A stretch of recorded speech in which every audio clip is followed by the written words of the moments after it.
Hey friends, glad to be back today.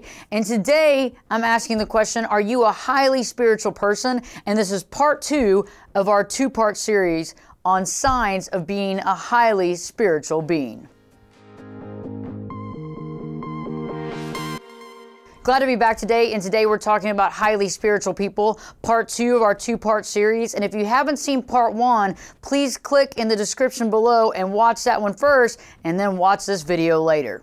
Okay, so let's start at sign number 11, that you are a highly spiritual being. Okay, number 11, you don't feel defensive and you don't find the need to have to defend yourself. This is a big deal.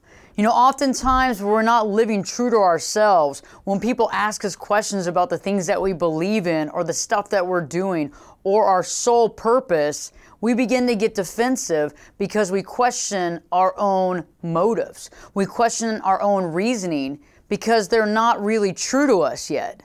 Does that make sense?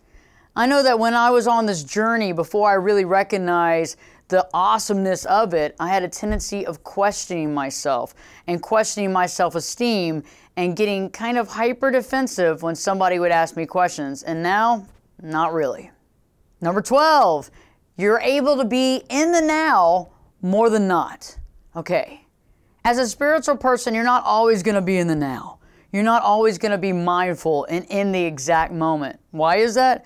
Because we're a human in a 3-dimensional world living out pretty much highly stressful lives, okay? So about 70% of the time, if you can, stay mindful. That's awesome. Being aware of your surroundings, feeling the connection, being connected to the source. That's amazing. It's not going to always be, but it's going to be more than not. And number 13, which is really important, is that you actually trust your intuition. How many times have you questioned your intuition? How many times have you gone against your intuition? Okay. When you become highly spiritual, you realize the impact and the power that your intuition has. Okay. It safeguards you and it catapults you in different ways. So it can safeguard you against danger and it can catapult you into success. And once you begin to really listen to it, it becomes louder. Because remember, when we were younger and we didn't listen to our intuition, it's like that friend that's trying to help you. They're telling you what's up, but you keep quieting them down. Shh, I'm not interested. Shh. And eventually they get quiet and they stop. And it's the same with our intuition. And so when you start listening to that intuition, it becomes louder and louder, more easy to understand. And guess what? You become part of that. So you actually are guided by your intuition, making the right choices at the right time based on your gut feeling and your true gut reaction. Number 14, you trust in the process of life and you know that things are always going to work out. This can be tough in the beginning because life is not always easy. It's not like everything is roses and unicorns, right? Sometimes things happen that we have to deal with. And oftentimes in the past, we would get emotional, we'd fly off the handle, we'd get stressed out, scared, worried, and fear-based, worried what's going to happen next. But as we become higher spiritual beings, we begin to trust in the process, and we've seen through countless experiences that over time, things will work out when we're doing the right thing to the best case scenario. Number 16 is that you're actually comfortable with not knowing. Okay, yes, I used to be a control freak back in the day, and I wanted to control everything, or at least I wanted to know, okay, there's a problem, here's the solution, let's do it now, okay? Well, you know what? Sometimes we have to be comfortable in not knowing the way that something's going to play out and be okay with it. And when we're highly spiritually evolved, we realize that that comfortability is what's so awesome. But also when we're not stressed or we're not fearful and we're not rushing something to happen, the best thing always occurs. And so stepping back and allowing things to happen on their just time is pretty cool. And when you're a highly spiritual being, you know that. You've seen it work out a dozen times, so why not let it work out this time?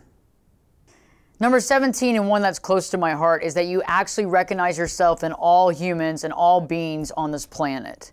Okay? As a therapist, one of the things that I think I have a positive edge about me is that when a client comes in, there's a judgment-free zone. Okay? And why that is I can see myself in that client. I can see myself in that person and some of the troubles and the problems that they've been through, I've been through. And if I haven't, I have empathy and understanding, okay? Because we're not divided. We all come from the same source. We're all connected. And so when you become highly spiritually evolved, you realize that you see yourself in everyone. And it's kind of neat. Number 18 is that your wisdom is your own. When you become a highly spiritual being, you don't have to read what other people wrote and use that as yours. You don't have to copy another person's lifestyle or the way they live. Instead, you've centered yourself. You've taken all the masks away. You become authentically you, comfortable in your own skin, the same to every single person you meet, and the same when nobody's looking. And that wisdom that you have found by being you is all your own. Number 19 is you actually see yourself as a spiritual being having a human experience. This is really, really profound, okay? Let me restate this. You actually see yourself as who you are, the spiritual light being of light, right? That is having a human experience. You had a body created for you that your spirit goes in, like almost like a car. It gets you from A to B. You walk, you talk, you do all that stuff. And you're actually on a three-dimensional plane on Mother Earth, living out a lifetime in an actual human body. Okay, if that's not deep, I don't know what is.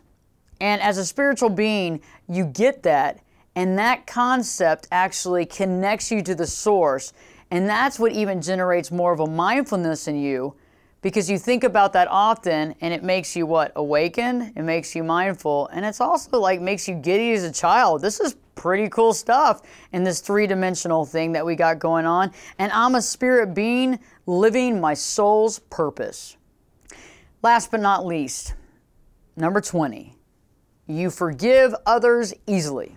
You're not holding grudges. You're not worried about what happened the other day. And most of the time, you don't even remember about the bad stuff that did happen. It just goes right out of your head.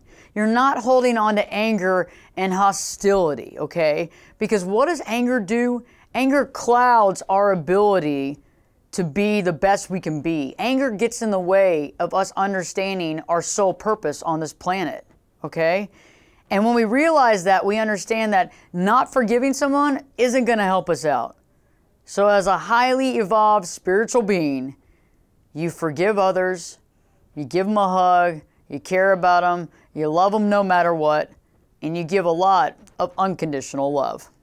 So how have you scored so far? Okay, we had the previous video that was the first 10 signs of being a highly spiritual individual, and now we have the last 10 signs of being a highly spiritual individual. I'd like to know what you scored, and I'd like to know how many of you are 20 out of 20. And if you're not 20 out of 20 at this point, what are some of the things that you're working on to get closer there? Because I know that this was a process for me. And it didn't just happen overnight. It took years and years and consistent thought and journey and going into my heart space and being aware for me to get to where I am right now on a spiritual plane, okay? And I get that. And every day it takes work and dedication to continue to be this person in the hustle and bustle and the stress of this life. And so I'm interested to know where you are right now, the things you're working on, and how you feel about this video.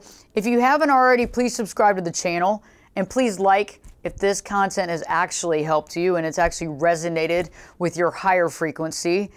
And also in the meantime, don't forget to spiritually, mentally, physically, and emotionally continue to live your true life.